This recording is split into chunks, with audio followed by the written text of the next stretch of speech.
आप शंकर जी के भक्त हैं, इसलिए आपके चरणों में कोटि कोटि प्रणाम।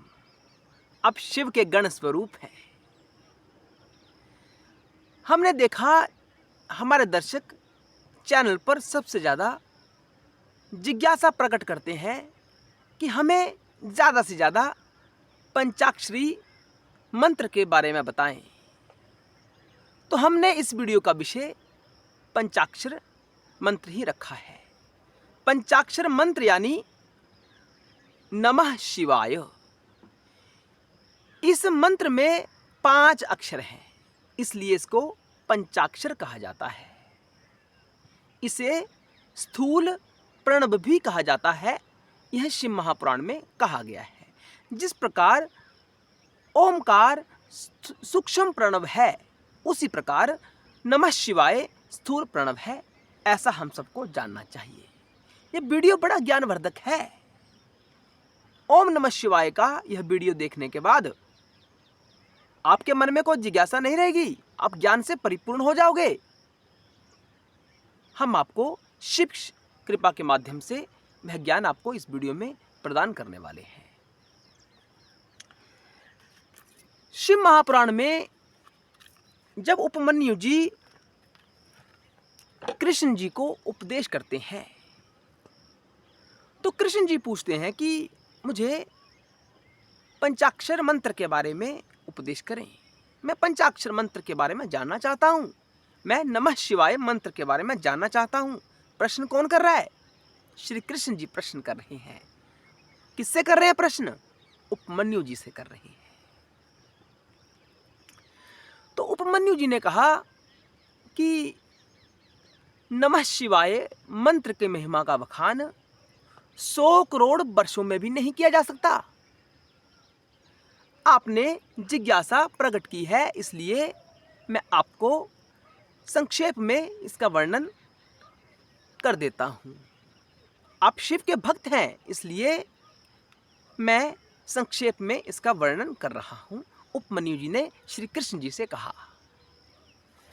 श्री कृष्ण ने कहा कि जो यह पंचाक्षर मंत्र है, इसे शिव स्वरूप जानना चाहिए। ये शिव का ही रूप है।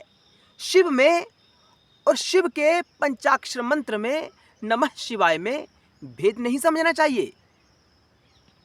शिव ही वाच्य है और शिव ही वाचक है। इस मंत्र में किसका नाम लिया जा रहा है? शिव का लिया जा रहा है। यह मंत्र का उपदेश किसने किया? किसके मुख से यह मंत्र प्रकट हुआ? इस शंकर जी के मुख से यह मंत्र प्रकट हुआ है। तो आगे उन्होंने कहा, जो प्रभु सर्वज्ञ, परिपूर्ण और शुद्ध चैतन्य स्वरूप हैं, जो निर्मल स्वभाव वाले हैं, उन शिव का ही यह रूप है। पंचाक्षरी मंत्र उन शिव का ही रूप है। और उन्होंने आगे बताया कि अगर शिव ना होते तो इस संसार में अंधेरा ही होता, क्योंकि जो यह शरीर है, प्रकृति रूपा यह शरीर है, ये जड़ है। ये स्वयं कुछ नहीं कर सकती। ये जो हमारी काया है, ये स्वयं कुछ नहीं कर सकती।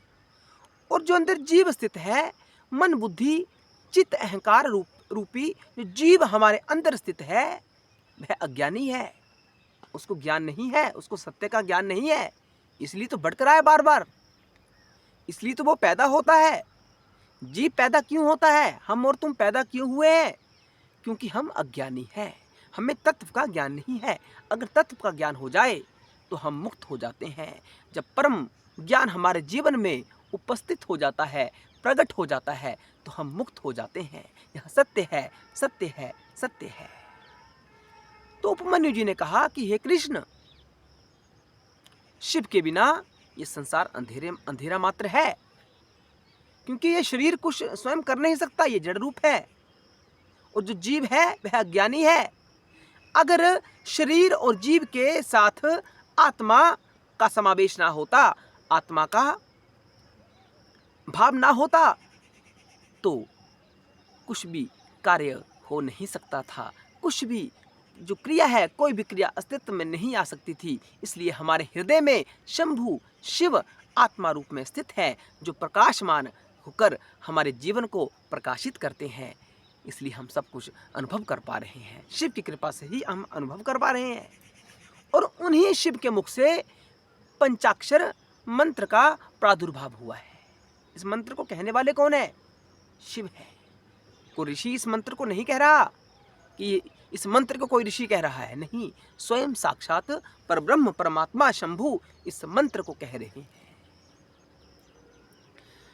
उपमन्यु ने कहा कि इस मंत्र में संपूर्ण वेद और शास्त्र समाहित है, जिसके अंतःकरण में इस मंत्र की प्रतिष्ठा हो चुकी है।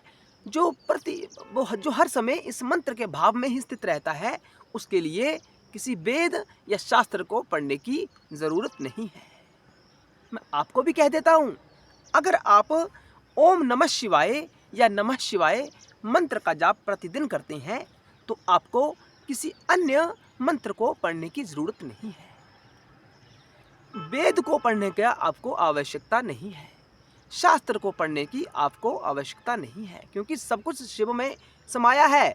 सब कुछ शिव के मंत्र नमः शिवाय में समाया हुआ है। आपको किसी अन्यत्र मंत्र का जाप करने की आवश्यकता नहीं है, नहीं है, नहीं है। आपको हो सकता है को भ्रमित करे कि हमें अन्य मंत्रों का जाप करना चाहिए, तो आपको भ्रम में नहीं पड़ना है। हमारा कहना मानिए, हम शिव भाव से आपके समक्ष कह रहे हैं कि आपको किसी अन्य मंत्र का जाप करने की जरूरत नहीं है। केवल और केवल नमः शिवाय या ओम नमः शिवाय मंत्र का जाप करें। आगे कहा गया कि जिनके हृदय में नमः शिवाय मंत्र प्रतिष्ठित है वह शिव रूप हो जाता है। आज नहीं तो कल वह आत्मा में पूर्णतया स्थित हो जाता है। उसकी जो कुंडलिनी शब्द है वह जागृत हो जाती है, जो कुंडलिनी है वह जागृत हो जाती है। अगर हम ओम नमः शिवाय मंत्र का निरंतर जाप करते हैं, वो कैसे जागृत होती है, हम आपको किसी अन्य वीडियो में अवश्य बताएंगे। जीवन सफल हो जाता है अगर हम ओम नमः शिवाय मंत्र का जाप करते हैं। मनुष्य जीवन का उद्देश्य परम तत्व में स्थित होना है, और इस मंत्र का जाप कर हम परम तत्व में स्थित हो जाते हैं। हमें निरंतर अभ्यास की आवश्यकता होती है और एकाग्रता की आवश्यकता रहती है।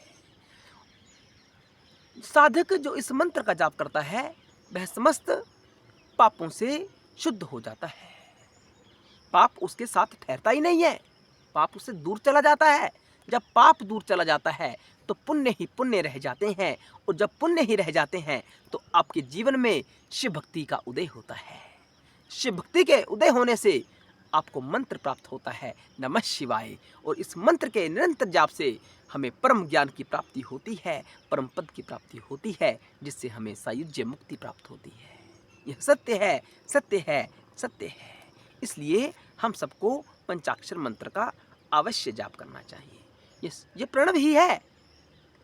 ओम नमः शिवाय भी प्रणव ही है, ये स्थूल प्रणव है, और जो ओमकार है, ओम मंत्र है, वह सूक्ष्म प्रणव है। दोनों ही प्रणव है, दोनों में कोई भेद नहीं है। निराकार के लिए, निष्कल स्वरूप के लिए हमें ओम का जाप करना चाहिए, और सकल स्वरूप के लिए, शंकर जी के सकल स्वरूप के लिए हमें नमः शिवाय मंत्र का जाप करना चाहिए।